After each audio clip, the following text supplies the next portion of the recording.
तो जब बिस्मिल्लाह करते हैं।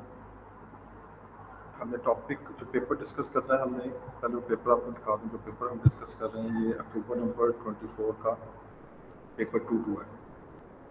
इस पेपर में हम पहले सेक्शन बी और सेक्शन सी करेंगे, जैसे आपको मैंने पहले गाइड किया हुआ कि सेक्शन बी और सेक्शन सी पहले करना है। उसके बाद हम सेक्शन ए का क्वेश्चन देखेंगे। सेक्शन बी में सिंपल क्वेश्चन से पूछा हुआ है कि आपने ये बताना है कि explain how the cause of movement in the demand curve differ from the cause of shift in the demand curve and discuss the impact on the demand for one good or price changes in other goods. Movement along demand curve में और shift में क्या difference है और इसका effect, और consider the impact on demand for one good or price changes in other good. एक good से प्राइस चेंज दूसरी गुड पे क्या फर्क पड़ेगा। अब इस क्वेश्चन को अगर हम देखें तो इसमें जो सीधी सीधा सिंपल सा क्वेश्चन पूछा हुआ है, तो आपने क्या करना है, सबसे पहले इसमें पहले चीज़ें अंडरलाइन करें कि आपने डेफिनेशन किन किन चीज़ों की लिखनी है। तो इस क्वेश्चन के अंदर उसने कहा जी डायग्राम आपने यूज़ कर दी है। तो डायग्राम आपने जब यूज़ कर दी है तो इसमें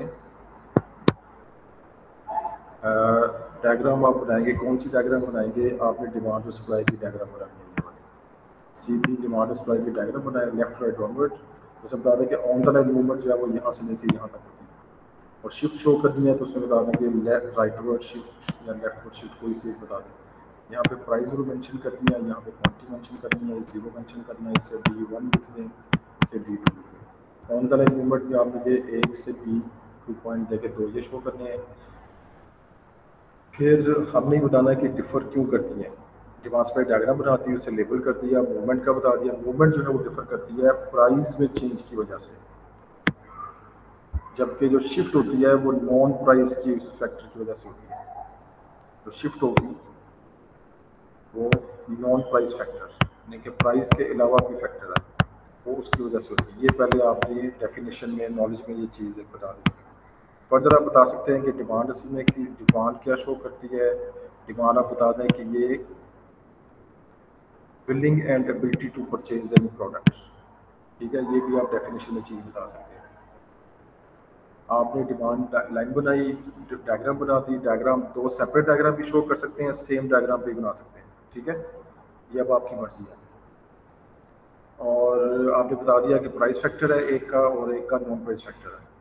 यानी कि ये जो प्राइस फैक्टर है असल में ये एक्सटेंशन या कंट्रैक्शन है। अगर आपको याद हो नोट्स में से देख लेना, एक्सटेंशन और कंट्रैक्शन जो मूवमेंट अलोंग द कर्व होती है कि प्राइस में प्राइस अगर कम होगी तो डिमांड ज़्यादा, इसे एक्सटेंशन कहते हैं। और प्राइस ज़्यादा होगी तो डिमांड कम, इसे कंट्रैक्शन कहते हैं।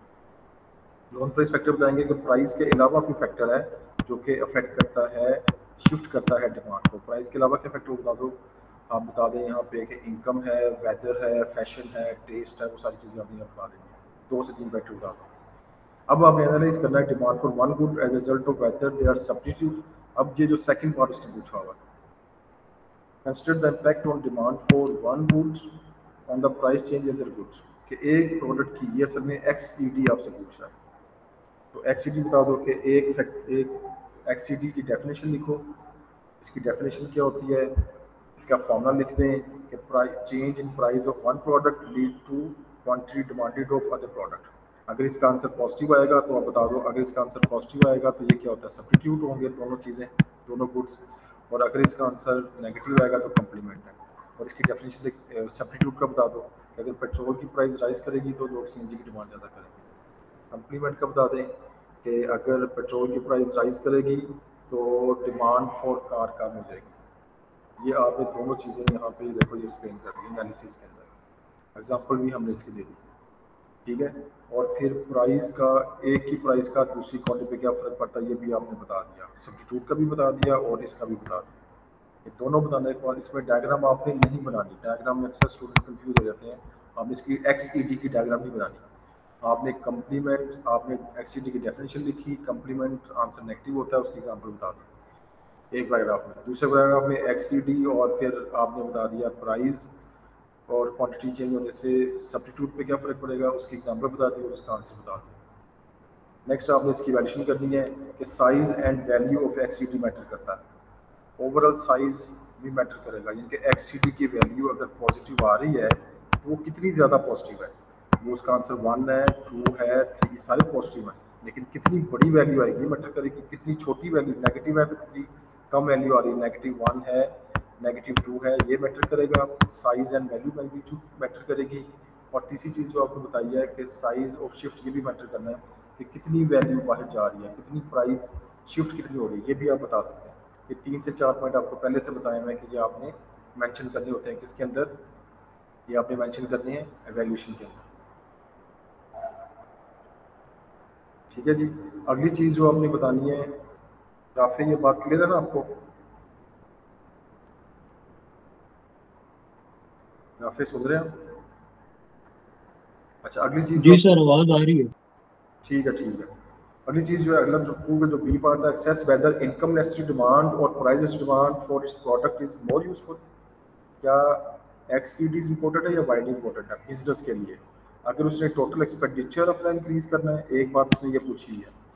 दूसरी बात उसने पूछी है in the on its products of during period of economic growth. अगर इकोनॉमिक ग्रोथ हो रही है तो डेफिनेशन के नीचे जो लिखनी है, पहले आपने वाईडी की डेफिनेशन लिखनी है। वाईडी का फॉर्मूला क्या है? Percentage change in quantity demand due to percentage change in income. Income की वजह से, इनकम चेंज होने की वजह से डिमांड में क्या फर्क पड़ता है। अगर इसका आंसर पॉजिटिव आएगा तो नॉर्मल गुड, इसका आंसर नेगेटिव आएगा तो आपने बता दें इन्फीरियर गुड। फिर आप पीडी की डेफिनेशन लिखो, पीडी का फॉर्मूला लिखो, percentage change in quantity demanded due to percentage change in price. अगर आंसर ग्रेटर वन आएगा तो इलास्टिक, लेसर वन आएगा तो इलास्टिक। टोटल एक्सपेंडिचर क्या होता है वो बता दो। ये टोटल एक्सपेंडिचर टोटल रेवेन्यू ही होता है असल में। तो टोटल एक्सपेंडिचर क्या होता है? प्राइस इंटू क्वांटिटी के इक्वल होता है, क्योंकि ये हमारा कंज्यूमर का रेवेन्यू, कंज्यूमर का एक्सपेंडिचर होता है और प्रोड्यूसर का रेवेन्यू होता है। इकोनॉमिक ग्रोथ बता दो क्या होता है? Percentage change in GDP, rise या इंक्रीज इन जीडीपी, वो इकोनॉमिक ग्रोथ है। ये आपने डेफिनेशन के पोर्शन में सारी चीज़ें बता दी।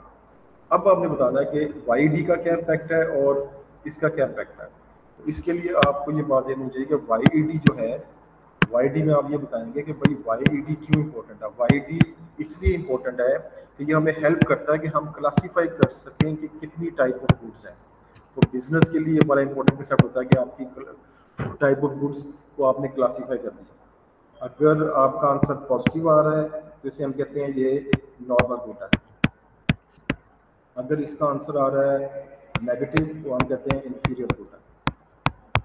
और अगर इसका आंसर आ रहा है 0 तो हम कहते हैं कि ये असल में ऐसी गुड है जो कि इनइलास्टिक है, परफेक्टली इनइलास्टिक है। इनके इनकम चेंज हुई है, इनकम ज़्यादा या कम हुई है, लेकिन डिमांड हमारी फिक्स है। तो हमें क्लासीफाई करने में आसानी हुई। एक तो ये इंपॉर्टेंट है। नॉर्मल गुड के फर्दर हमने 2 से किए थे। अगर वाईडी की वैल्यू 1 और 0 के दरमियान में है तो आपने बता देना ये नीड है।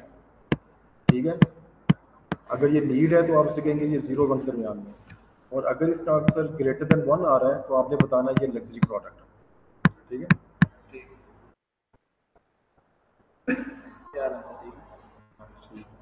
क्लास है एएस की क्लास पेपर सेशन का।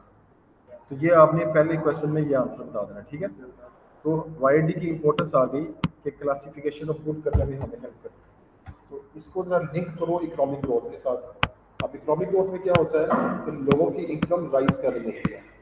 जब इनकम राइज कर रही है तो लोग लग्जरी और लोग नीड ज़्यादा परचेज करते हैं। और अगर इनकम इकोनॉमिक ग्रोथ कम है, इसका मतलब लोगों की इनकम फॉल कर रही है। जब लोगों की इनकम फॉल कर रही होती है तो फिर वो इन्फीरियर गुड की तरफ जाते हैं। तो ये लिंक आपने क्रिएट कर दिया इकोनॉमिक ग्रोथ के साथ, किसका? वाईडी का। तो वाईडी की इंपॉर्टेंस आपने ये बता दी। फिर आपने बताना है एक्सईडी, दूसरी उसने मुझे पीडी की इंपॉर्टेंस क्या है। तो पीडी की इंपॉर्टेंस बताएंगे। पीडी हमें हेल्प करता है कि लेस देन 1 है आंसर इसका, ये ग्रेटर 1 है। लेस देन 1 है तो इसे हम कहते हैं कि ये इनइलास्टिक है। ठीक है, अब ये अगला पैराग्राफ, तीसरा पैराग्राफ आ चुका है हमारा। पहले पैराग्राफ डेफिनेशन लिखी, दूसरे पैराग्राफ में हमने वाईडी का एनालिसिस कर दिया, इकोनॉमिक ग्रोथ के साथ लिंक किया। तीसरे पैराग्राफ में हम आ चुके हैं, इसमें हम बता रहे हैं कि ये इलास्टिक है और ये इनइलास्टिक है, और ये इक्वल टू 1 हो तो सिंपली इलास्टिक है। अब इसकी इंपॉर्टेंस क्या है कि ये बिजनेसमैन को हेल्प करेगा। ये बिजनेसमैन को हेल्प करेगा। अगर इनइलास्टिक है तो आप इसकी प्राइस ज़्यादा करेंगे तो टोटल रेवेन्यू ज़्यादा होगा। ये रिलेशनशिप हम बता। अगर इलास्टिक प्रोडक्ट है, इसकी प्राइस कम करेंगे तो टोटल रेवेन्यू ज़्यादा होगा। और अगर ये यूनिटी प्रोडक्ट है, प्राइस चाहे कम करें, प्राइस चाहे ज़्यादा करें, टोटल हमारा रेवेन्यू मैक्सिमम रहता है। ठीक है, मैक्सिमम। तो ये आपने रिलेशन बता दिया कि पीडी हमें किस तरह हेल्प कर रहा है कि जब इकोनॉमिक ग्रोथ हो रही है और लोगों की इनकम राइज कर रही है, तो आपने क्या करना है कि उस इनकम के ऊपर से देखकर लोग फिर किस चीज़ की डिमांड ज़्यादा करेंगे, लग्जरी की ज़्यादा करेंगे, ये लग्जरी की कैटेगरी आ गई। इनलास्टिक डिमांड थोड़ी सी इंक्रीज करेंगे, तो आपने ये बता देना किस तरह रेट कर सकते हैं। इसका लिंक आपने इकोनॉमिक ग्रोथ के साथ एस्टेब्लिश कर दिया। 3 पैराग्राफ हो गए। और अच्छा, अब एक और एनालिसिस में कुछ बातें हमें लिखनी है कि हिस्टोरिकल डाटा होता है कि हिस्ट्री क्या शो करती है, पहले क्या हुआ था, ठीक है, वो डाटा आपके पास अवेलेबल है या नहीं है। फिर दूसरी आपने एक बात बतानी कि पीईडी की वैल्यू जो है मैटर करती है इनकम राइज करने के साथ। तो अगर ओवरऑल देखें हम, तो अब देखो, अब हावर पॉइंट में बताना कि असल इसका मतलब ये हुआ कि अब बिजनेस की हेल्प कैसे हो रही है, बिजनेस की हेल्प कैसे हो रही है, फर्दर आप बताओगे कि वाईडी हमें ये हेल्प करेगा। नेक्स्ट, अब चौथा पैराग्राफ आ गया या पांचवा जो भी है, वाईडी हमें हेल्प करेगा कि कौन इकोनॉमिक ग्रोथ अगर हो रही है तो कौन which type of goods produce करें, व्हाट टू प्रोड्यूस, कौन सी गुड प्रोड्यूस करें, ठीक है। और लेकिन डिपेंड करेगा रिलायबिलिटी ऑफ डाटा के ऊपर कि डाटा कितना रिलायबल आपके पास अवेलेबल है। और अगर पीडी है, नेक्स्ट पैराग्राफ बताया कि पीडी हमें क्या हेल्प करेगा, इकोनॉमिक ग्रोथ अगर चल रही है तो पीडी हमें हेल्प करेगा ये डिसाइड करने में कि आपने प्राइस इंक्रीज करनी है या प्राइस डिक्रीज करनी है एज पर इलास्टिक या इनइलास्टिसिटी ऑफ द प्रोडक्ट। ये चीज़ हमें डिफाइन, ये असल में उस क्वेश्चन का आंसर था। अब इसमें भी वैल्यूएशन पॉइंट में आप डिस्कस कर सकते हैं कि इकोनॉमिक ग्रोथ कितनी देर के लिए हो रहा है, इनके इकोनॉमिक ग्रोथ अभी शॉर्ट टर्म में हुआ है कि लॉन्ग रन में हुआ है, आपने ये बताना है, ठीक है।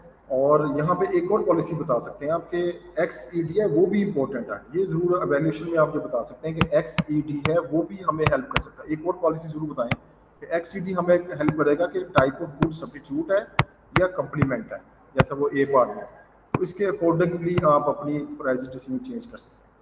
आप एवेल्यूशन में एक तो XED का बता सकते हैं, वो हमें सब्स्टिट्यूट कम्प्लीमेंट की हेल्प करेगा। दूसरा बता सकते हैं कि ये डिपेंड करेगा कि बिजनेस का एम क्या है। अगर बिजनेस का एम है सेल्स रेवेन्यू यूज करना है तो पीडी यूज करेगा। अगर बिजनेस का एम ये है कि उसने टाइप ऑफ गुड डिसाइड कर दिया तो फिर वो वाईडी यूज करेगा। फिर आप बता सकते हैं नॉलेज ऑफ पीडी और वाईडी मैटर करेगा, स्लो या फास्ट, इकोनॉमिक ग्रोथ कितनी ज़्यादा हुई है, एक्सटेंट, और इकोनॉमिक ग्रोथ हमारी कितनी ज़्यादा या कितनी कम हुई है, और इकोनॉमिक ग्रोथ कॉन्टिन्यूस हो रही है या थोड़ी देर के लिए हुई है। ये सारे पॉइंट आपने वैल्यूएशन में डिस्कस कर दिया।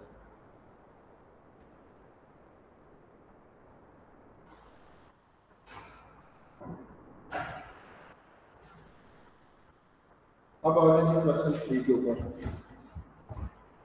तो क्वेश्चन 3 क्या कहता है, क्वेश्चन 3 जो है वो हमारे पास, with the help of production possibility diagram explain the difference between constant and increasing operation cost and consider how choice is deciding with the type of goods in the short run में influence future economic growth. ये भी देखो थोड़ा उससे मिलता जुलता है, लेकिन ये पीपीसी के बारे में है। तो पहले पीपीसी की डेफिनेशन लिखेंगे, चॉइस की डेफिनेशन लिखेंगे, अपॉर्चुनिटी कॉस्ट की डेफिनेशन लिखेंगे और इकोनॉमिक ग्रोथ की डेफिनेशन लिखेंगे, शॉर्ट रन की डेफिनेशन लिखेंगे। ये सारी आप डेफिनेशन लिख देंगे। उसके बाद जो मेन पार्ट उसने पूछा हुआ है कि फिर हमें डायग्राम बनानी है कि कांस्टेंट की डायग्राम ये बनती है। अगर कांस्टेंट ऑपोजिट कॉस्ट है तो उसकी डायग्राम आपने बतानी है कि ये लाइन बनती है। अगर इंक्रीजिंग रिटर्न्स है तो उसमें ये इस तरह ये कर्व बनेगी। इसमें क्या होता है, ये आप पहला पैराग्राफ बताने के बाद अब ये सेकंड हम जो है ना बता इसे एक्सप्लेन करना आपने कि ऑन द लाइन शिफ्ट क्या होती है और दूसरी वाली शिफ्ट क्या है, sorry on the line movement है और ये इंक्रीजिंग रिटर्न है, ठीक है। ये आपने बताने के बाद आपने अगली चीज़ जो बतानी है इकोनॉमिक ग्रोथ का, इसके लिंक बनाना है, ठीक है। अब पहले ये बता दो कि जो ऑन द लाइन शिफ्ट होती है, ये जो अपॉर्चुनिटी कॉस्ट होती है, इसमें डिफरेंस एक बता सकते हैं, डिफरेंस क्या दोनों में। इसमें क्या होता है कांस्टेंट वाली में कि आपके जो रिसोर्सेज इक्वली एफिशिएंट हैं, एक्स बनाने में भी और वाई बनाने में भी, और होमोजीनियस रिसोर्सेज आप यूज करते हैं। इंक्रीज रिटर्न्स में क्या होता है किसी एक पे रिसोर्सेज ज़्यादा अच्छे हैं, दूसरे में रिसोर्सेज कम है। और ए और बी भी बता सकते हैं कि ए से बी पे जब जाते हैं तो ये डिपेंड करता है कि आप चॉइस क्या है आपकी, आपने कितने यूनिट एक्स के बनाने हैं, कितने यूनिट वाई के बनाने हैं। तो ये आप इधर भी कर सकते हैं, इधर भी कर सकते हैं, लेकिन इधर कांस्टेंट ऑपोजिट कॉस्ट है, ये आपने बताना है कि जनाब ये वाली जो है इसमें कांस्टेंट ऑपोजिट कॉस्ट है। इस केस में क्या है, इस केस में बताएं कि इंक्रीजिंग ऑपोजिट कॉस्ट है। इधर आप यहाँ से अगर यहाँ पे आते हैं तो इधर को ये ज़्यादा सेक्रीफाइस करके आप यहाँ पे आ रहे हैं। यहाँ पे क्या हो रहा है, यहाँ से यहाँ इक्वल ऑपोजिट कॉस्ट है। यहाँ पे एक और आप सेग्रीगेशन करें एज पर क्वेश्चन से पूछा कि टाइप ऑफ गुड्स, ये जो पूछा हुआ है तो टाइप ऑफ गुड्स को यहाँ पे जरूर डिस्कस करें कि आप यहाँ पे एक ले लें कंज्यूमर गुड्स हैं, दूसरे ले लें कैपिटल गुड्स हैं। यहाँ पे कंज्यूमर गुड ले लें और यहाँ पे कैपिटल गुड्स ले लें। अब आप बताएं कि इकोनॉमिक ग्रोथ जब कैसे डिपेंड करेगी टाइप ऑफ कंज्यूमर गुड्स पे और कैपिटल गुड्स पे, इसका जरा रिलेशनशिप आप पहले आपने डायग्राम को सारा एक्सप्लेन करने के बाद अब आपने इसका रिलेशनशिप बताना है और इसको डिफाइन इस तरीके से कर सकते हैं आप कि कंज्यूमर गुड्स अगर आप ज़्यादा बनाएंगे, शॉर्ट टर्म के अंदर क्या होता है, फ्यूचर इकोनॉमिक ग्रोथ अगर हो रही है चॉइस आप ऐसी करते हैं कि जब लोगों की इनकम राइज करती है तो लोग कंज्यूमर गुड्स के ऊपर ज़्यादा स्पेंडिंग करें कि कैपिटल गुड्स के ऊपर, यानी कि एज ए फर्म जब इकोनॉमिक ग्रोथ हो रही होती है तो शुरू में फर्म्स क्या करती हैं, कैपिटल गुड्स ज़्यादा बनाती हैं। जब कैपिटल गुड्स ज़्यादा बनेंगी तो उससे ज़्यादा प्रोडक्शन होगी, ज़्यादा इन्वेस्टमेंट होगी, गुड्स ज़्यादा बनेंगी, मशीन कैपिटल सब चीज़ें। लेकिन ये लॉन्ग रन फिनोमेना है। शॉर्ट टर्म में कंज्यूमर गुड्स हैं, कंज्यूमर गुड्स ज़्यादा बनती हैं, इकोनॉमिक ग्रोथ जब होती है शुरू में तो लोगों की इनकम जब राइज करती है लोग पहले कंज्यूमर गुड्स ज़्यादा परचेज करते हैं तो कंज्यूमर गुड्स पे स्पेंडिंग ज़्यादा करते हैं शुरू के अंदर। और इस इशू को हमें डिस्कस करना है कि वेदर आपकी इकोनॉमिक ग्रोथ लॉन्ग रन में है या शॉर्ट टर्म में। अगर शॉर्ट टर्म में है तो ज़्यादा लोग फोकस करेंगे कंज्यूमर गुड्स के ऊपर, अगर लॉन्ग रन में है तो कैपिटल गुड्स के ऊपर ज़्यादा फोकस करेंगे। और इसमें आप क्या डिस्कस कर सकते हैं, ये परफेक्ट सभी को आपको बता दिया, ये दोनों का डिफरेंस बता दिया, वो भी बता दिया, वो भी बता दिया, ठीक है। फिर किसके ऊपर फोकस करें, ये डिपेंड करेगा आप उसकी, ये डिपेंड करेगा इसके ऊपर भी कि आपकी गवर्नमेंट वाला सिस्टम है, प्लान इकोनॉमिक सिस्टम है या प्राइवेट सेक्टर वाला फ्री मार्केट इकोनॉमिक सिस्टम है, इसके ऊपर डिपेंड करेगा। अगर ये होगा तो इसमें वेलफेयर मोटिव है, ये है तो इसमें प्रॉफिट मोटिव होगा। फिर आप बता दो क्वालिटी मैटर करेगी, कितनी क्वालिटी बन रही है, फिर आपका कंट्री डेवलप कंट्री है या अंडर डेवलप कंट्री है, ये मैटर करेगा। फिर मैग्नीट्यूड और एक्सटेंट ऑफ कि आपने कितनी कंज्यूमर गुड्स बनानी है, कितनी कैपिटल गुड्स बनानी है, और एक्सटेंट ऑफ इकोनॉमिक ग्रोथ, ये सारे पॉइंट वैल्यूएशन के हैं। इसमें एक दो पॉइंट आप ऊपर एनालिसिस में भी ऐड कर सकते हैं। तो ये बड़ा सिंपल क्वेश्चन था। दूसरा कि assess whether the market economy is always best economic system, क्या market economic system best economic system है as compare to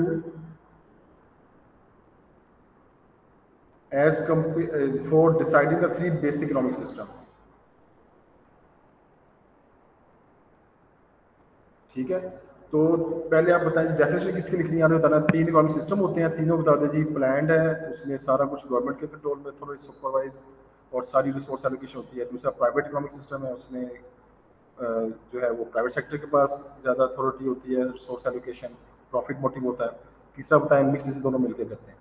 what to produce, how to produce, from home to produce, वो भी knowledge दे देना, knowledge देना, ठीक है, ज़्यादा detail ही नहीं। क्योंकि क्वेश्चन ये है कि इफेक्टिव कौन सा है, मार्केट इकोनॉमिक सिस्टम ज़्यादा इफेक्टिव यूज करता है what to produce, how to produce, from home to produce को, कि कोई दूसरा करता है। असेस में आपने कोई दूसरा भी रेफर करना है। पहले आप बता दो कि अगर मार्केट इकोनॉमिक सिस्टम यूज करेगा तो उसका प्रॉफिट मोटिव है।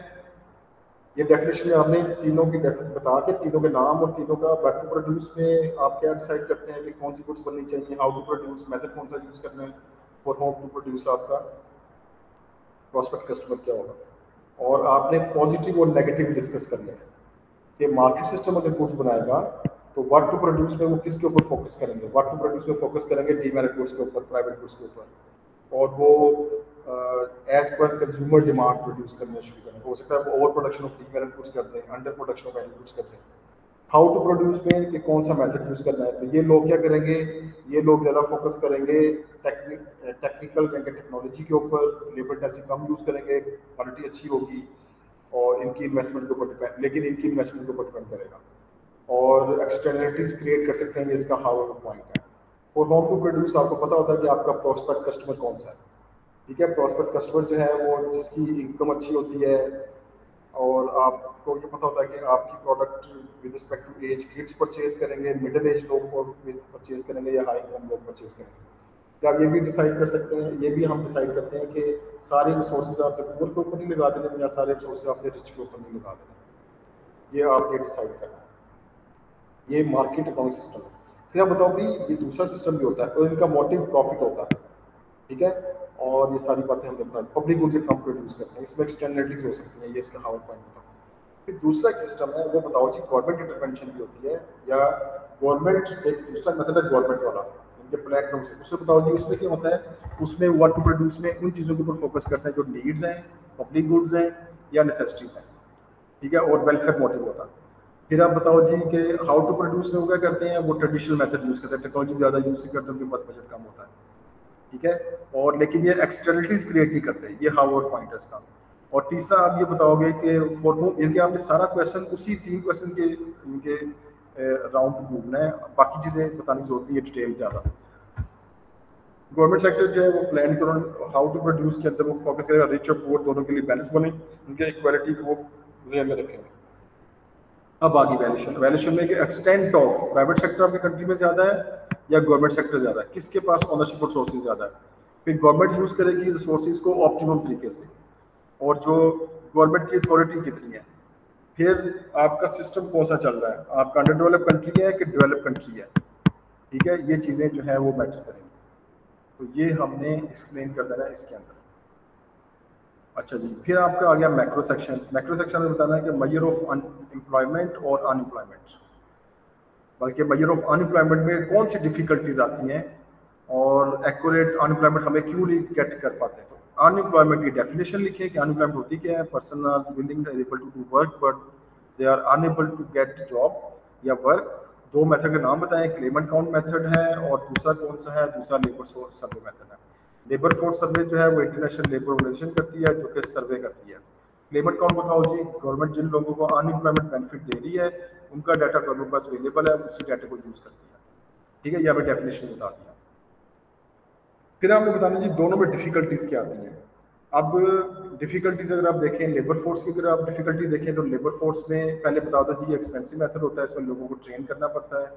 लेकिन ये पॉजिटिव चीज़ ये है कि एज पर डेफिनेशन, जो आपकी डेफिनेशन है उसके मुताबिक ये जो है वो यानी कि एक इंटरनेशनल डेफिनेशन जो सब एक्सेप्टेबल है उसके मुताबिक डाटा कलेक्ट कर होते हैं। प्रॉब्लम ये आती है कि सैंपल लेते हैं, सैंपल जिन लोगों का लिया गया है हो सकता है बाइसनेस सैंपल में ना आ जाए, या जिन लोगों से डाटा पहले लिया गया था और अब वो दोबारा को अवेलेबल नहीं है, अगर आपने रिकर्सिव डाटा लिया है ये प्रॉब्लम इसमें आ सकती है। फिर लोग समटाइम बाइस्ड आंसर दे देते हैं, यानी कि सही आंसर नहीं देते, लोग अपनी इंफॉर्मेशन हाइड करते हैं। प्लस चीज़ तो लिख सकते हैं कि ये राइट एज पर क्वालिफिकेशन लेते हैं, क्वालिफाइड लोग जो हैं जो कि डाटा कलेक्ट करते हैं।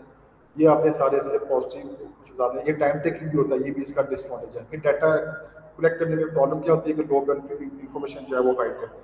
ये आपने इसकी डिफिकल्टीज बता दी है। और population, number of population depend करता है कि अगर बहुत बड़े सिटी से या कंट्री से इंफॉर्मेशन लेंगे तो वहाँ पे किस तरीके से लेंगे, ये प्रॉब्लम आती है। फिर जेंडर बायसनेस डाटा नहीं होना चाहिए, भी प्रॉब्लम आती है कि सही एक्यूरेट मेजर ना हो सके। क्योंकि अगर किसी कंट्री के अंदर अगर ज़्यादा लोग जॉब ही करते हैं, मेल ही जॉब करते हैं, तो मेल से इंफॉर्मेशन लें। अगर फीमेल कम करती है तो फीमेल से कम इंफॉर्मेशन होती है भैया अरब कंट्री में। लेकिन यूरोप के अंदर अगर डाटा कलेक्ट कर रहे हैं, यूएसए के अंदर तो इक्वल दोनों का डाटा लेंगे। तो ये आप डिफिकल्टीज बता रहे हैं। क्लेमेंट काउंट में क्या आता है कि क्लेमेंट काउंट के अंदर आमतौर पे लोग जो हैं ये चीपर टू कैलकुलेट है, इजी टू कैलकुलेट है, ये सारी बातें आपने बतानी है। और फिर आपने ये भी बताना है कि चीपर और इजी टू कैलकुलेट है, लेकिन गवर्नमेंट का एक स्टैंडर्ड फिक्स किया होता है, उस स्टैंडर्ड के मुताबिक जिन लोगों का आ रहा होता है उनको डाटा जो है उनका डाटा लिया जाता है, सब लोगों का डाटा नहीं लिया जाता। और आपका डेवलप कंट्री है या अंडर डेवलप कंट्री है, डेवलप कंट्री होता है तो डाटा लेना ज़्यादा ईजी है। अगर अंडर डेवलप कंट्री है तो वहाँ पे अंडर डेवलप कंट्री तो प्रोवाइड ही नहीं करते क्लेमेंट काउंट वाला, एक अनएम्प्लॉयड बेनिफिट प्रोवाइड ही नहीं करते। तो इससे प्रॉब्लम ये भी बताएं कि कुछ ऐसे लोग जो कि वॉलंटरली जॉब छोड़ देते हैं कि अनएम्प्लॉयड बेनिफिट लें, तो उससे डाटा भी गलत सामने आता है या इनएक्यूरेसी आती है। फिर क्लेमेंट काउंट में एक प्रॉब्लम ये भी आती है कि समटाइम कुछ पीपल हैं जो are looking actively for the job, तो उनका भी डाटा जो है वो भी फिर एक्टिव लुकिंग फॉर जॉब, तो वो अपने आप को अनएम्प्लॉयड बेनिफिट के लिए अप्लाई नहीं करते, तो उसका डाटा गवर्नमेंट के पास नहीं होता। फिर स्टैंडर्ड या क्राइटेरिया गवर्नमेंट का चेंज हो सकता है। तो ये सारी बातें आपने यहाँ पे लिखनी है, ये आप इसकी एमएस भी देख लीजिएगा। अब इसके एवैल्यूएशन पॉइंट क्या है कि जो अनएम्प्लॉयमेंट हमारे पास आएगी वो इवनली स्प्रेड नहीं होती, यानी कि ये नहीं कि एम्प्लॉयड या अनएम्प्लॉयड में ये डिफिकल्टी ये आती है कि आपके कंट्री के अंदर मेल ज़्यादा अनएम्प्लॉयड है या अनमेल ज़्यादा अनएम्प्लॉयड है, प्राइमरी सेक्टर के लोग हैं या सेक्टरी के या टैक्सी सेक्टर के लोग अनएम्प्लॉयड, ये डाटा नहीं कर पाते। फिर लेवल ऑफ डेवलप कंट्री और अंडर डेवलप कंट्री ये मैटर करता है। फिर क्वालिटी ऑफ इंफॉर्मेशन मैटर करती है कि कौन सी इंफॉर्मेशन मिल रही है क्लेमेंट काउंट में भी और दूसरे में भी। फिर गवर्नमेंट कंट्रोल है, ये कि गवर्नमेंट सर्वे कौन से वाला क्लेमेंट काउंट या प्राइवेट सर्वे यानी कि आईएलओ, उसकी अथॉरिटी या रिलायबिलिटी ये भी मैटर। फिर आपका 4 का B part supply side policy को असेस करें कि ये सक्सेसफुल है रिड्यूसिंग स्ट्रक्चरल अनएम्प्लॉयमेंट और साइक्लिकल अनएम्प्लॉयमेंट। डेफिनेशन लिखिए स्ट्रक्चरल अनएम्प्लॉयमेंट की, कि ये इकोनॉमिक स्ट्रक्चर जब चेंज हो रहा होता है, टेक्नोलॉजी रीजनल अनएम्प्लॉयमेंट या टेक्नोलॉजी का अनएम्प्लॉयमेंट वो बता दें। साइक्लिकल जो कि बिजनेस साइकिल यानी कि बूम और रिसेशन की वजह से जो आती है, सप्लाई साइड पॉलिसी को एक्सप्लेन करेंगे, इसमें एएस हम शिफ्ट करते हैं। अब आप बताएं कि अगर सप्लाई साइड पॉलिसी आप यूज़ करेंगे तो सप्लाई साइड पॉलिसी क्या होती है? सप्लाई साइड पॉलिसी में क्या होता है कि आप फॉर एग्जांपल इन्वेस्टमेंट ज़्यादा कर रहे हैं, किसके ऊपर? एजुकेशन ट्रेनिंग के ऊपर। तो एजुकेशन ट्रेनिंग के ऊपर जब इन्वेस्टमेंट करेंगे, लेबर की प्रोडक्टिविटी ज़्यादा अच्छी होगी और लेबर की स्किल अच्छी होगी, तो आपका स्ट्रक्चर अनएम्प्लॉयमेंट यानी कि आपको ट्रेनिंग दे रहे हैं ऐसी चीज़ की जो कि न्यू डेवलप्ड स्किल्स हैं, ठीक है, टेक्नोलॉजी की उन्हें इन्फॉर्मेशन दे रहे हैं या टेक्नोलॉजी के बारे में सिखा रहे हैं, तो ये पॉजिटिव इम्पैक्ट जो है वो इसका सामने आएगा। लेकिन इसका पॉइंट लिखें कि एजुकेशन ट्रेनिंग दिलवा दी, तो ऐसी चीज़ नहीं होनी चाहिए जिसका फ्यूचर में एजुकेशन ट्रेनिंग जो है वो डिमांड और स्किल उसकी खत्म हो जाए या कम हो जाए। या फिर एक पॉइंट आप ये भी इसमें डिस्कस कर सकते हैं, एजुकेशन ट्रेनिंग टाइम टेकिंग है, उसमें पैसा ज़्यादा लगता है। फिर इंफ्रास्ट्रक्चर पे गवर्नमेंट स्पेंड कर सकती है, इससे भी स्ट्रक्चर प्रॉब्लम सॉल्व हो सकती है जब इंफ्रास्ट्रक्चर आपका बेहतर होगा। जैसे यूरोप के अंदर जो ट्रेन सिस्टम इतना अच्छा है कि लोग इजीली एक कंट्री से दूसरे कंट्री में स्विच करते हैं और वहाँ जाके जॉब करते हैं। तो ये आप रेफर यहाँ पे करें कि वो प्रॉफिटेबल या इसका सक्सेसफुल होगी। लेकिन उससे भी बताओ कि इंफ्रास्ट्रक्चर पे पैसा लगता है, अपॉर्चुनिटी कॉस्ट है, पैसे गवर्नमेंट और स्पेंड कर सकती थी और ये भी टाइम टेकिंग होता। फिर बताओ जी कि डिमांड सप्लाई साइड पॉलिसी जो है ये ज़्यादा हमें हेल्प कर रही है स्ट्रक्चर में। साइक्लिकल के लिए आप बताओ जी वो फिजिकल या मॉनेटरी पॉलिसी ज़्यादा अच्छी है?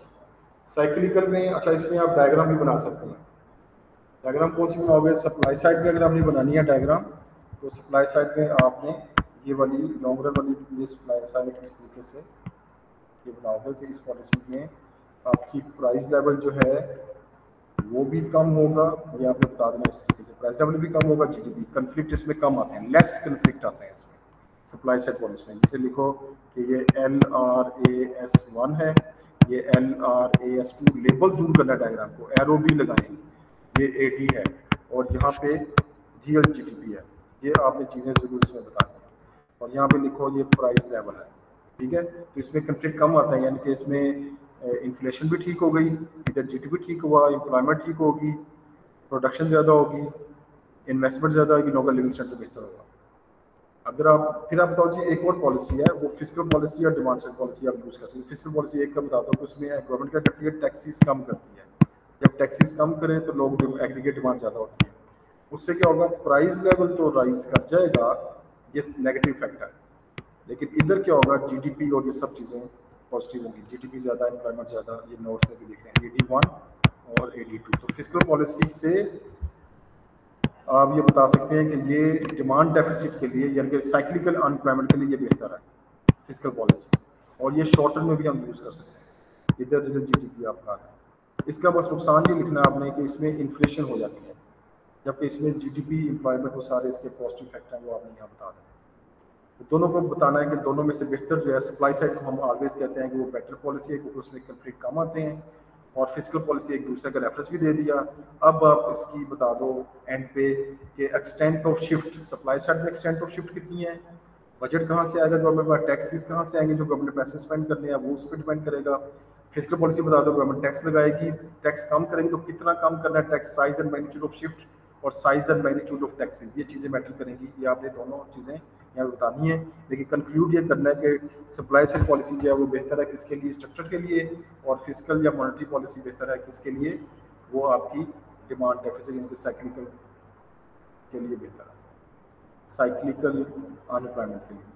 फिर आपने कहा जी इसने कहा जी एग्जाम्पल बताएं कि marginal rate of tax, average rate of tax क्या होता है, और government should decide to increase the rate of inter tax to raise additional revenue. Government को क्या रेट ऑफ टैक्स इंक्रीज करना है एडिशनल रेवेन्यू इंक्रीज करने के लिए, तो ये आपने यहाँ पे ये चीज़ बतानी है।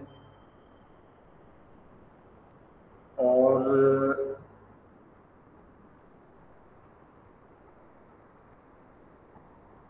ये पांचवा जो क्वेश्चन आपने करना है जो भी हम डिस्कस कर रहे हैं, इस क्वेश्चन में आपने ये बताना है कि एग्जाम्पल ART, पहले ART और MRT को डिफाइन करेंगे। ART और MRT क्या होता है, पहले बताओ जी कि ART हमारा मतलब होता है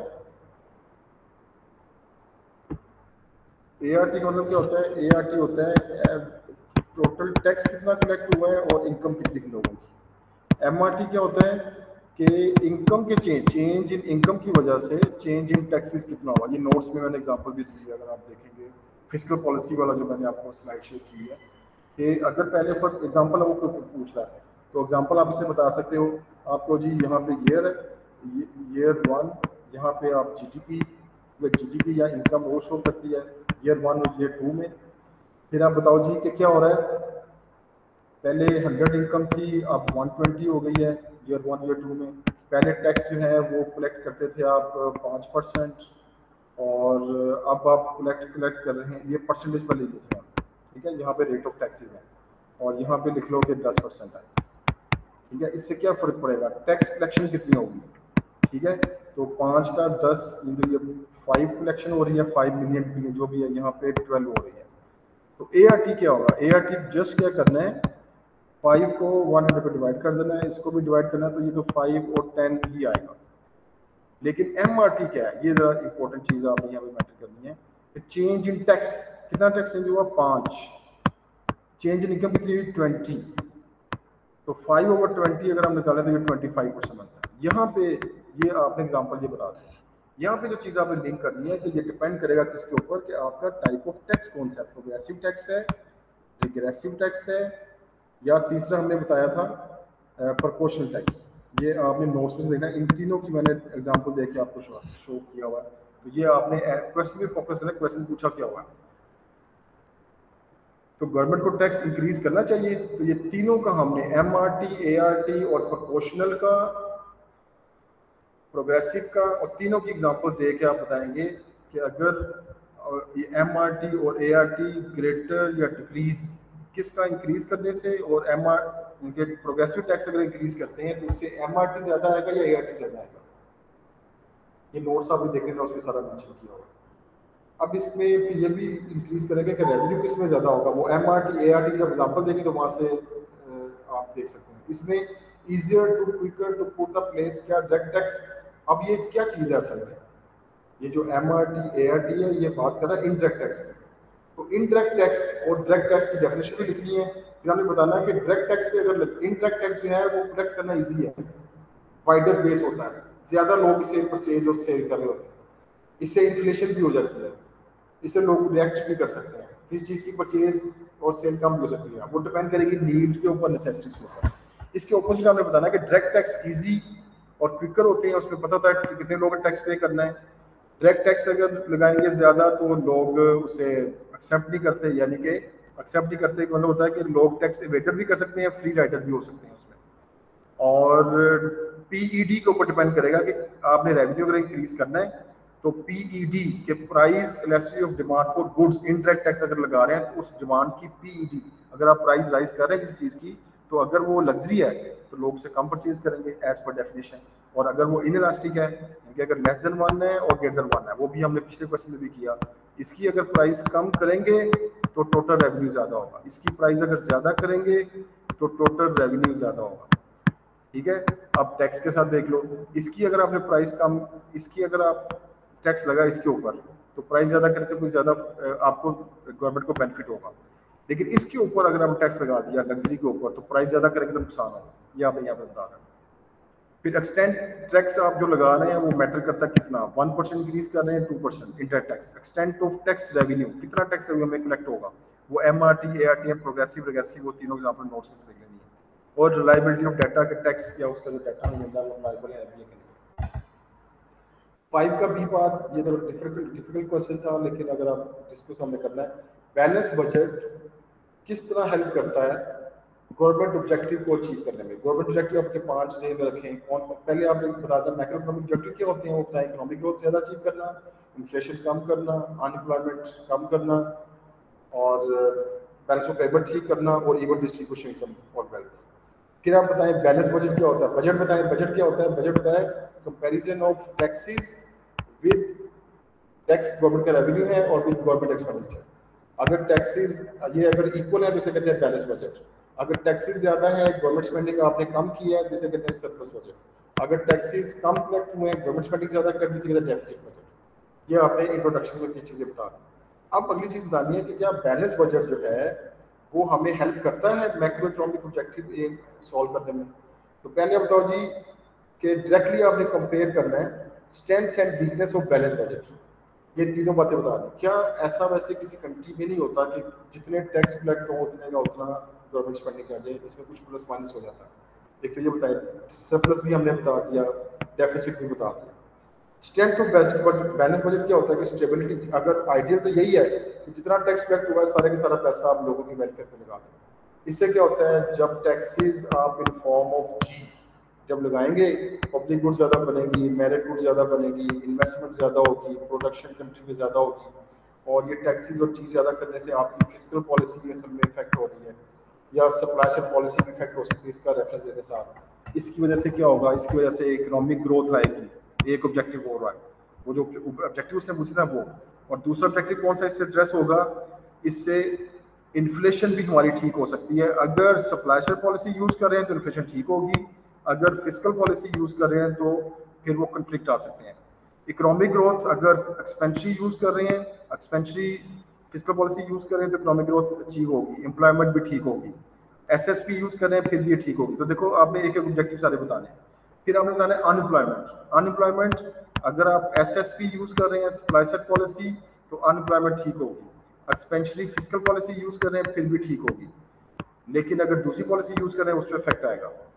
अब ये सारी बातें आपने यहाँ पर डिस्कस करने के बाद डायग्राम भी आप बना सकते हैं, वो पीछे बनाई। फिर आपने बताना कि फिजिकल पॉलिसी ज्यादा बेहतर है अगर आप चाहते हैं कन्फ्लिक्ट कम आए। कन्फ्लिक्ट जब आएंगे तो वो फिजिकल पॉलिसी और इसको कंपेयर करते हैं ना, एसएसपी में कन्फ्लिक्ट कम आते हैं, ये इसका पॉजिटिव पॉइंट। एफपी और एमपी में कन्फ्लिक्ट आते हैं। एक्स एक्सिस पे चीज ठीक करते हैं जीडीपी, तो वाई एक्सिस की प्राइस लेवल खराब हो जाती है। जब प्राइस लेवल ठीक करेंगे तो एक्स एक्सिस पे जीडीपी। ये किसका प्रॉब्लम है, ये एफपी का फिजिकल का, और इसका दूसरे का प्रॉब्लम है। फिर आपका कंट्री अंडर डेवलप कंट्री है या डेवलप कंट्री है। फिर बजट, टैक्स कलेक्शन कितनी हुई है आपकी कंट्री के अंदर, ये चीजें मैटर करती है। फिर एक्सटेंट ऑफ शिफ्ट, एसएसपी कितनी शिफ्ट हो रही है, एफपी कितनी शिफ्ट हो रही है, ये सारी चीजें मैटर करती हैं आपकी एवेल्यूएशन के अंदर। आपने ये पॉइंट सारे डिस्कस करने हैं। फिर लॉन्गर टर्म अगर आप स्टेबिलिटी चाहते हैं, एक पॉजिटिव पॉइंट एसएसपी यूज करने का ये होता है, एसएसपी अगर आप यूज करेंगे, ये एवेल्यूएशन का पॉइंट है कि लॉन्ग टर्म स्टेबिलिटी आएगी और कंफ्लिक्ट जो है वो आपके कम होंगे। तो ये आपका सेक्शन बी और सेक्शन सी। अब आप जाएंगे सेक्शन ए की तरफ। तो सेक्शन ए मैंने कहा था आपने बाद में एंड में करना है, पेपर में भी आपने ये पैटर्न से रखना है। और ये सेक्शन ए ज़्यादा मुश्किल नहीं था, सिंपल था इसमें भी। और इसमें आपने क्या बताना है, पहले आपको अगर मैं एक नज़र दिखाऊं कि उसने डाटा रिस्पॉन्स दिया क्या हुआ, तो डाटा रिस्पॉन्स जो है वो अगर आप देखें इस पेपर का, तो उसने ये दिया हुआ जी डाटा रिस्पॉन्स, ये उसने दिया हुआ, ये 2024 का पेपर है, अक्टूबर नवंबर का ये 2024 आपके जोन का पेपर है। Can economic growth in Chile reduce income and wealth equality. Heading जरूर पढ़ा करें, आपसे अंदाजा होता है कि क्या किसके बारे में है। तो इकोनॉमिक ग्रोथ और इनकम और वेल्थ की इनक्वालिटी के बारे में। फिगर दी होती है इसका, पढ़िए किस चीज़ की, वर्ल्ड कॉपर प्राइसेस दी हुई है 2017 से लेकर 2022 तक। ये कॉपर प्राइसेस यूएस डॉलर पर पाउंड कितनी हम पे करनी पड़ेगी, ये इसने डाटा दिया हुआ। दूसरी फिगर उसने दी हुई है, ये डाटा का नाम पड़ेगा चिलीज बैलेंस ऑफ ट्रेड, ठीक है, फरवरी 2021 से लेकर फरवरी 2022 तक। और balance of trade in goods दिया हुआ है, ठीक है। याद है ना, करंट अकाउंट में 4 पार्ट होते हैं, balance of trade in goods, trade in services, primary income, secondary income. ये सिर्फ उसने एक ही दिया हुआ है, ये डाटा दिया हुआ है। अब क्वेश्चन क्या है, क्वेश्चन ये है, पहला क्वेश्चन, आइडेंटिफाई करें 2 पॉसिबल रीजंस, ठीक है। किस चीज की पॉसिबल रीजन आपने बतानी है कि current account on the balance of payments in Chile is in deficit in the first quarter of 20 despite the surplus on the balance of trade in goods, के करंट अकाउंट जो है वो deficit में आ रहा है, लेकिन जो सरप्लस है, जो ट्रेड इन गुड्स है, वो सरप्लस आ रहा है। तो सीधी सीधी बात है कि जैसे भी आपको बताया कि trade in goods, trade in services, primary income और सेकेंडरी इनकम, ठीक है। अगर ये आपका जो है वो सरप्लस में आ रहा है, लेकिन जो टोटल करंट अकाउंट है वो डेफिसिट में आ रहा है। पहले डेफिसिट का बता दो, डेफिसिट क्या होता है, वैसे ये 2 नंबर की बताई होती है।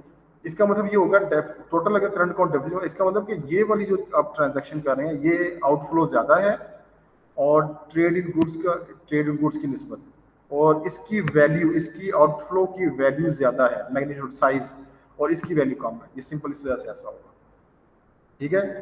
या फिर इसका सरप्लस यानी कि आउटफ्लो की जो इनफ्लो की वैल्यू है वो काफ़ी कम है, किससे? इन सारे के इनफ्लो की वजह से। तो ये आपने एक चीज़ बता देनी है। अच्छा जी, ये आपने कोई इसमें और भी वैसे रीज़न लिखी है, लेकिन आपने कोई एक इसमें या दो आइडेंटिफाई कर देंगे, इससे ज़्यादा बताने की जरूरत नहीं है। To diagram of the consider likely success of one policy, Chile could use to reduce import of consumer goods. Consumer goods reduce करनी है आपने, consumer goods को define कर दें, और एक्सपेक्ट आप क्या करें कि आपने कोई ऐसी चीज़ बतानी है जिससे import कम हो हमारी, ठीक है। तो उसके लिए आप क्या कर सकते हैं कि आप टैरिफ लगा दें, एक पॉलिसी, या कोटा बता सकते हैं, किसी एक को एक्सप्लेन कर दें। टैरिफ अगर लगाएंगे तो वो उसकी डायग्राम अगर आपको याद है तो वो बना दें, नहीं अगर याद है तो बनाने की जरूरत नहीं है। टैरिफ लगाने से क्या होगा? Import on consumer good prices of import rise कर जाएंगी। जब प्राइसेस ऑफ इंपोर्ट राइज करेंगी तो लोग इंपोर्ट को कम परचेज करेंगे, जिससे हमारा करंट अकाउंट डेफिसिट ठीक हो सकता है। दूसरा कोटा बता दें, कोटा लगाने से भी ऐसा होता है, और ये सक्सेस ऑफ पॉलिसी डिपेंड करेगी कि गवर्नमेंट की अथॉरिटी कितनी है। ऐसा तो नहीं है ब्लैक मार्केटिंग शुरू हो जाए, ये जरूर बताना यहाँ पे। ऐसा तो नहीं है कि स्मगलिंग शुरू हो जाए, ये भी जरूर एवेल्यूएशन पॉइंट यहाँ पे आपने बताना है। सक्सेसफुल की बतानी है एक्सटेंट। फिर जी 2 नंबर के question, explain what is meant by the fall in chillies Guinea coefficient. 52 था गिनी कोएफिशिएंट और अब हो गया 44। इसका मतलब कि इनकम इनइक्वालिटी जितना बड़ा आंसर आता है उतनी इनइक्वालिटी ज्यादा होती है। अब अगर कम आया इसका आंसर तो इनइक्वालिटी कम हुई है, सिंपल ये बताना आपने। गिनी कोएफिशिएंट को डिफाइन कर दिया और साथ इसकी रीजन बता दें। अब 6 नंबर की 2 बार पूछी है कि एजुकेशन पे गवर्नमेंट स्पेंडिंग कर रही है, तो उसकी वजह से क्या पुअर हाउस होल्ड की इनकम चिली में राइज करेगी? तो पहले बता दें कि गवर्नमेंट अगर इंक्रीज करती है एजुकेशन स्पेंडिंग के ऊपर तो 2 तरह की पॉलिसी इफेक्ट हो सकती है। या तो फिजिकल पॉलिसी है जिसमें गवर्नमेंट जी ज़्यादा कर रही है, और एट द सेम टाइम ये SSP भी है, और इसमें भी क्या हो रहा है क्योंकि SSP सप्लाई पॉलिसी में एग्रीगेट सप्लाई ज़्यादा होगी एजुकेशन की वजह से। इसके इम्पैक्ट बता दें कि बेटर एजुकेटेड लोग होंगे, स्किल लोगों की राइज करेगी, प्रोडक्टिविटी लेबर की राइज करेगी, और लोगों की इनकम राइज करेगी। ये सारे पॉजिटिव इफेक्ट हैं इसके। और गवर्नमेंट अगर स्पेंडिंग करेगी तो पैसा गवर्नमेंट स्पेंडिंग का कहीं और लगा सकती थी। फिर इसकी ये पैसा जब गवर्नमेंट कहीं और लगा सकती थी तो इसके साइड इफेक्ट ये भी हो सकता है कि ये ना हो कि लोग स्किल या एजुकेशन लेकर दूसरे कंट्री में चले जाएं, ब्रेन ड्रेन ना हो जाए। ये ऐसी स्किल नहीं होनी चाहिए जिसकी फ्यूचर में डिमांड कम हो जाए। ये 2 पॉइंट आपने यहाँ पे इसकी वैल्यूएशन बता दें। ऑपोजिट कॉस्ट, ये सस्टेन SSP लगाएंगे तो ज़्यादा बेनिफिशियल है, FP पे लगाएंगे तो वो शॉर्ट टर्म इफेक्ट आएगा। फिर इन दोनों पॉलिसी का बताना है कि दोनों पॉलिसी टाइम टेकिंग है, it takes time to correct the economy. Physical policy में भी टाइम लगता है। और एक्सटेंट ऑफ शिफ्ट बतानी है आपने। दोनों पॉलिसी कोई भी आप यूज़ करें तो उसका आपने बताना है कि एजुकेशन में स्पेंड करेंगे तो पॉजिटिव चीज़ है, नेगेटिव चीज़ जो भी आपको ऊपर बताएंगे। आखिरी क्वेश्चन जी 6 नंबर के मैंने कहा था 2 क्वेश्चन आते हैं, लेकिन आपने सेक्शन बी और सेक्शन सी करने के बाद करना है, तो आपको टेंशन करने की जरूरत नहीं है, आप ये जल्दी ही पेपर हल कर सकते हैं। वर्ल्ड कॉपर प्राइस अगर राइज करती है फ्यूचर इकोनॉमिक ग्रोथ में क्या फर्क पड़ेगा? तो पहले आप बता दें इकोनॉमिक ग्रोथ क्या होती है। जब एक्सपोर्ट आप कॉपर असल में एक ऐसी चीज़ है जो कि रेस्ट ऑफ द वर्ल्ड में यूज़ कर सकते हैं, इससे हमारा GDP राइज करेगा। आपके पास सफिशिएंट चिलियन इकोनॉमी के पास माइनिंग है जिससे वो कर रही है, वो बता दें, और इससे प्राइस कुछ राइज करेगी। डिमांड फॉर कॉपर अब आपने कंपेयर करना कि ये इलास्टिक है या इनइलास्टिक है। अगर ये इनइलास्टिक है तो उसकी डिमांड पे उसी हिसाब से फर्क पड़ेगा। इसकी प्राइस अगर राइज करेंगे तो डिमांड पे इतना फर्क नहीं पड़ेगा।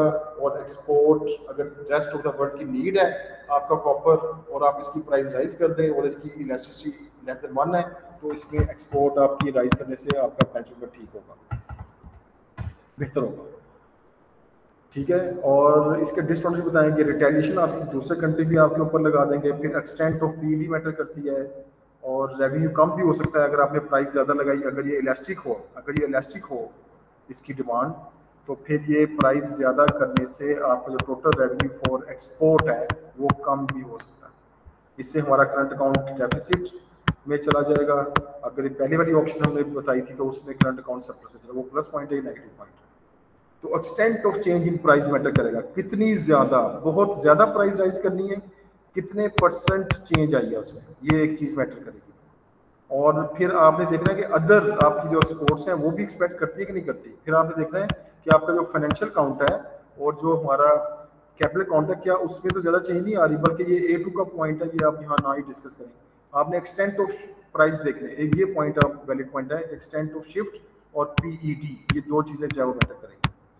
अब ये पेपर आप सुनते लेते हैं, माशाल्लाह अच्छी बात है, आप लोगों की मेहरबानी है, लेकिन अब ये पेपर जैसे अभी डिस्कस किया है तो अब आपने इसे लिखना भी है। जब लिखेंगे तो फिर असल में हमारी इस क्लास का फ़ायदा होगा, अगर आप लिखेंगे नहीं तो इस क्लास का फिर हमें इतना फ़ायदा नहीं होगा। तो आप इसे लिखना शुरू करें, साथ जो भी हम क्वेश्चन करते हैं उसे आप लिखा करें उसी दिन। बस आप मेरे ये ख़त्म होने के बाद आप ये पेपर एक दफ़ा देखें और इसे फिर आप सॉल्व करने की कोशिश करें, ठीक है। ये मैं इसका जो अभी मैंने ये बनाई